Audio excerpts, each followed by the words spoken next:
नमस्कार मित्रों, धनुर्वेद के भाग 1 को आपने काफी पसंद किया है। आज की इस प्रस्तुति में हम धनुर्वेद की आगे की जानकारी प्राप्त करेंगे। वैदिक युग में सेना का गठन बहुत ही व्यवस्थापूर्ण था।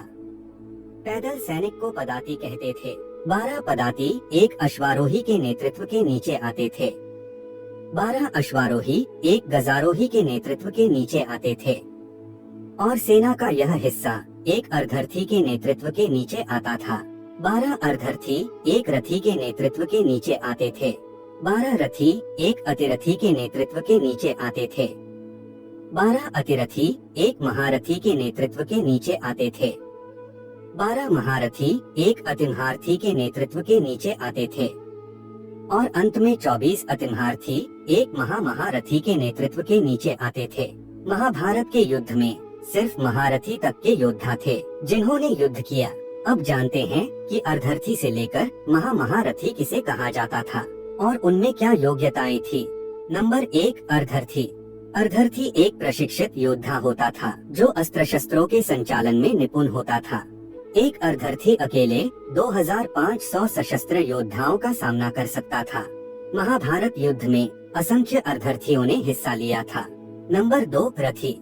रथी एक ऐसा योद्धा जो सभी प्रकार के अस्त्र शस्त्र के संचालन में निपुण हो तथा 2 अर्धरथियों अर्थात 5000 सशस्त्र योद्धाओं का सामना एक साथ कर सके।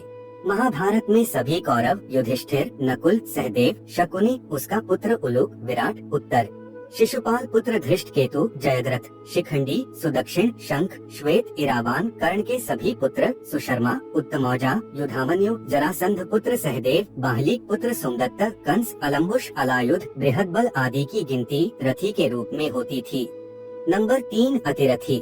अतिरथी एक ऐसा योद्धा जो सामान्य अस्त्रों के साथ अनेक दिव्यास्त्रों का भी ज्ञाता हो तथा युद्ध में 12 रथियों अर्थात 60,000 सशस्त्र योद्धाओं का सामना एक साथ कर सकता हो। महाभारत में दुर्योधन, भीम, जरासंध, धृष्टद्युम्न, कृतवर्मा, शल्य, भूरिश्रवा, द्रुपद, घटोत्कच, सात्यकी, प्रद्युम्न, कृपाचार्य, शिशुपाल, रुक्मी, सात्यकी, बाहलिक, नरकासुर, प्रद्युम्न, कीचक आदि अतिरथी थे।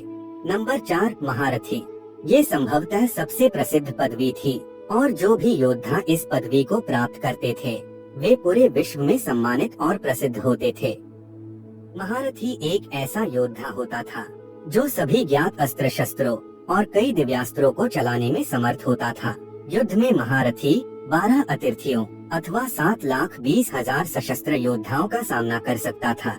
इसके अतिरिक्त जिस भी योद्धा के पास ब्रह्मास्त्र का ज्ञान होता था, जो गिने चुने ही योद्धा थे, वो सीधे महारथी की श्रेणी में आ जाते थे।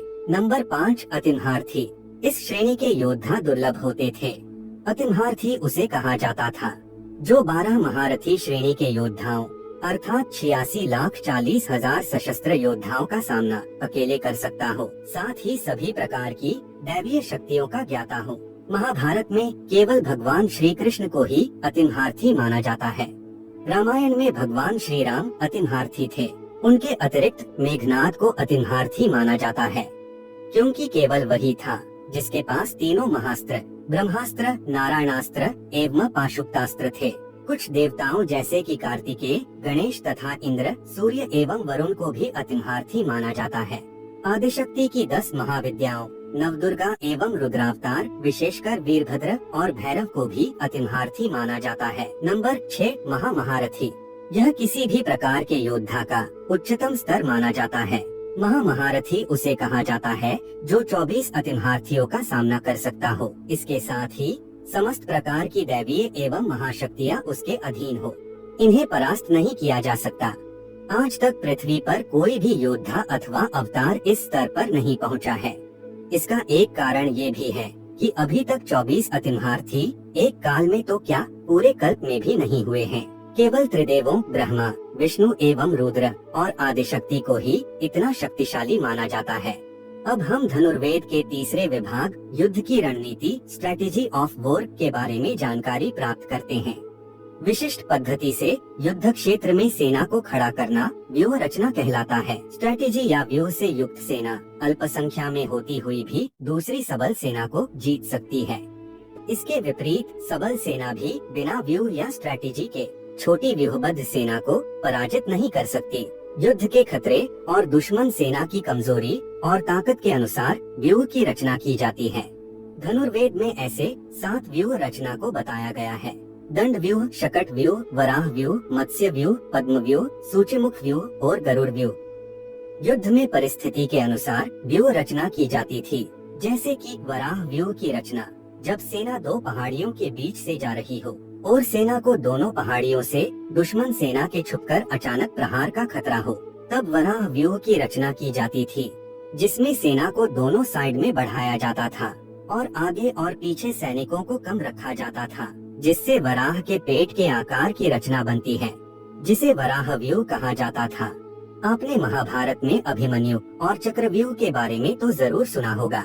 चक्रव्यूह में प्रथम 16 हाथियों को गोलाई में खड़े किए जाते हैं।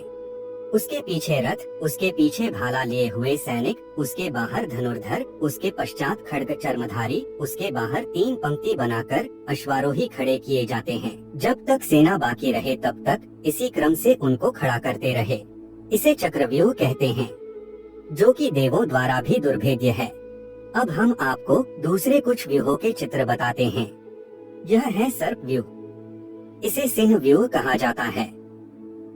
यह पद्म व्यूह है। इसे अग्नि व्यूह कहा जाता है। यह अर्धचंद्र व्यूह है। यह सर्वतोभद्र व्यूह है। अब हम धनुर्वेद के चौथे विभाग युद्ध में नैतिकता, वॉर एथिक्स के बारे में जानते हैं। धनुर्वेद में युद्ध के धर्म के बारे में बताया गया है। यहाँ बताया गया है कि युद्ध 2 सेनाओं के बीच होना चाहिए।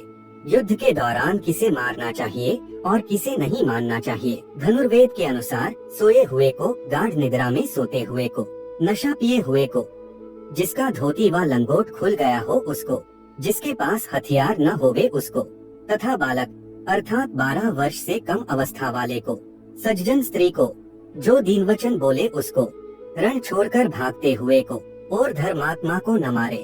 और इसे युद्ध का धर्म कहा जाता था। आज के जमाने में भी कई देश इस युद्ध धर्म को निभाते हैं और सामान्य नागरिकों, स्त्रियों और बच्चों पर हमला करने पर मनाही करते हैं। युद्ध कला में नैतिकता, धर्म, अनुशासन का बहुत महत्व था। धनुर्वेद से जुड़ी हुई युद्ध कला आज भी दक्षिण भारत में कलरिपेट्टू नाम से प्रचलित है। इस कला को भगवान शिव ने परशुराम को सुनाई और परशुराम ने अगस्त्य मुनि को सुनाई और बाद में दूसरे लोगों तक पहुंची। आज के जमाने में देखे जाने वाला कुंग-फू भी इसी युद्ध कला कलरिपेट्टू से जन्मा हुआ है। बोधिधर्मा कलरिपेट्टू के प्रसिद्ध अभ्यासकर्ता थे और जब बोधिधर्मा चीन में गए और वहाँ के लोगों को इस युद्ध कला को सिखाया, जो आज कुंग-फू के नाम से जानी जाती है। तो मित्रों, यह जानकारी आपको बहुत पसंद आई होगी। अगर यह प्रस्तुति आपको पसंद आई है तो कमेंट में हर हर महादेव जरूर लिखना और चैनल को सब्सक्राइब करना मत भूलना। धन्यवाद।